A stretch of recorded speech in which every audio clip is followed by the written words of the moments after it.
And then they also will not allowed to change people in Hong Kong. And then if they go back to Indonesia, they need to pay another agency fee 60,000. 15 ya sering, 16 ya kalau pulang ke Indonesia. 16,000. This is the reason why. This kind of the system, yeah, that create them need to bear with the very bad working environment. Yeah, because if you go back and then come back, you need to pay another agency. Yeah. So no matter how bad is the working situation, they need to cope, they need to accept it. Otherwise, they need to spend the time, they spend money. Yeah. So as long as the system is not fixed, yeah, they still facing all these issues. Yeah, true. Kan selama sistemnya nggak pernah diperbaiki, berarti kalian selalu akan baca. Dengan beginilah, daripada mau waktu keluar-keluar, saya tahan dulu. Sampai menunggu, semoga saya dikasih majikan yang baik. Itu aja kan? Iya.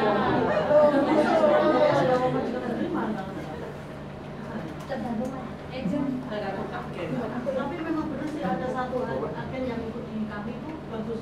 Interminute lebih kontrak diberikan cuma 10% tanpa potongan pulang ke Indonesia. Agen mana?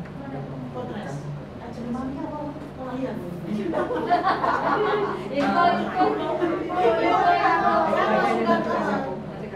Soalnya bukan cuma saya nggak terlalu percaya ya, hati-hati aja. Tapi ini enggak apa-apa. Karena ini sudah 2 anak yang masuk. Jadi memang pulang ke Indonesia proses kesini 10% dia tidak. Ya, selama tanda tangannya di sini. Iya. Tanda tangan kontrak kerja baru di sini. Jadi kalau tanda tangan kontrak kerja baru di sini, pulang ke Indonesia. Karena konsulat di sini kan, karena mereka mau menghindari yang namanya tentu mereka disebut visa. Kalau data tangan di sini kan dianggap proses di sini. Kan banyak kawan-kawan yang proses dari sini pun bayar karena potongan yang ada sekian tapi ini memang 10%. Okay, yuk bisa lanjut. What time we should finish this one? Yeah, 2 o'clock start for drama. Role play-nya start berapa? Jam berapa? Philippines. Role play, ya. Jam 2. Okay. Huh? I thought that the training is only 1 hour. Yeah, 1 hour. Kan udah jam 1, udah jam 2, Pak. Ya, jam 2 kan? Maksudnya 2 o'clock. Ya, 2 o'clock. Berarti udah selesai nih? Iya. Oke, kita lanjut lagi sedikit. Karena tadi kan kita telat, jadi kita bisa extend 15 menit. Oke. So now we will talk about unlawful dismissal. Ini benar. Ini pemecatan yang melanggar hukum. Yang maksudnya tidak termasuk 4 validitinya. So there's some situation. First, we will talk about pregnancy situation. Oke, jadi ada pemecatan yang melanggar hukum, ya, yaitu adalah pertama ketika hamil diputus kontrak itu adalah melanggar hukum. If you're pregnant, you have to serve a notice of pregnancy to your employer, which is issued by a registered medical practitioner, and it shows the expected date of you giving birth. Kalau kalian misalnya hamil, kalian harus memberi notis. Dengan kalian pekerja. Kalau pekerja misalnya hamil nih, pekerja itu harus memberikan notis atau pemberitahuan ke majikan kalau pekerja hamil. Nah, terus itu juga harus dibuktikan dengan sertifikat dari praktisi medis yang menyatakan kalau kalian hamil atau tidak, kayak tanggal yang diperkirakan ibu hamilnya itu, persalinannya itu kapan. And you must be under a continuous contract, which means you have been working for at least 18 hours per week for 4 consecutive weeks.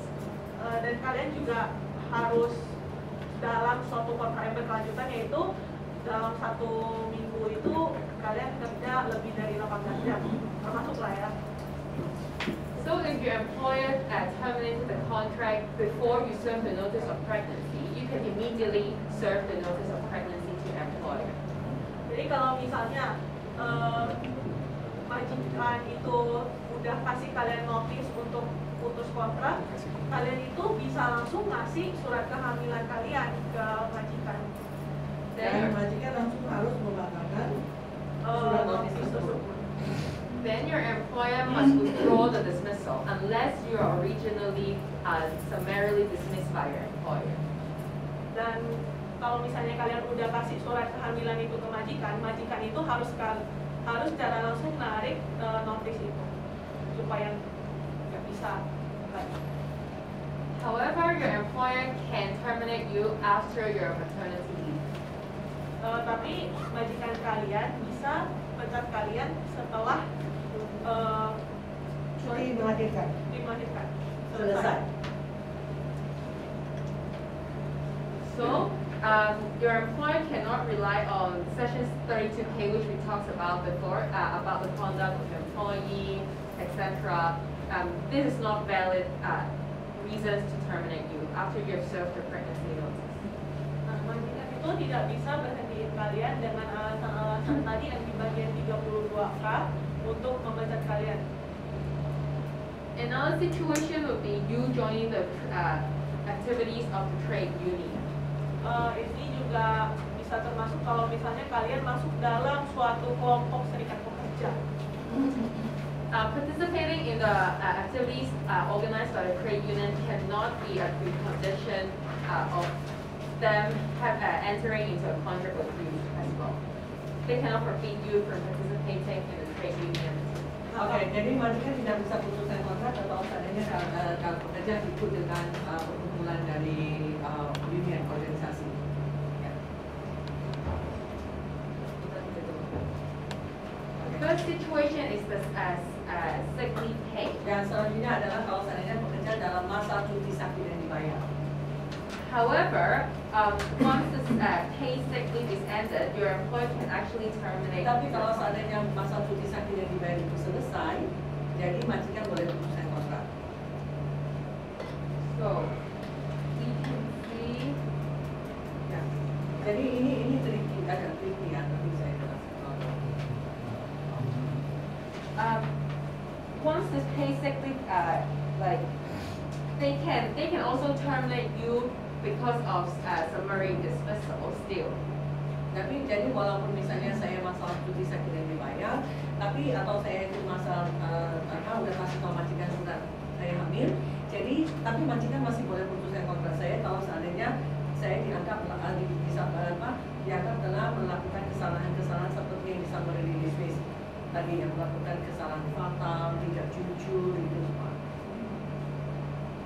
Another situation would be work injury. If you're injured because of work, your employer cannot dismiss you. Majikan tidak bisa memutuskan kontrak kerja kita kalau seandainya kita masih kita mengalami kecelakaan kerja. Until the Labor Department has issued a certificate of assessment or until you guys have reached a settlement as to the compensation.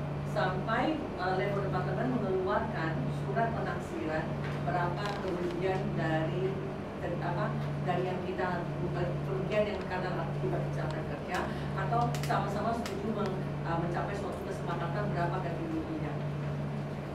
So what compensation do you guys can get and what is the time limit? Ya, dan ini ada kompensasi yang bisa kita tuntut kalau misalnya kita diputuskan dengan secara unlawful. Tadi ada disebutkan kan, ada berapa jenis unlawful dan itu kan, tadi kan.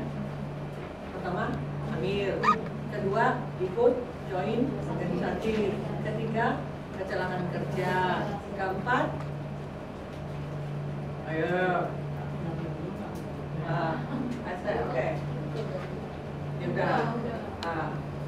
Kecelakaan kerja, hamil, organisasi, apalagi?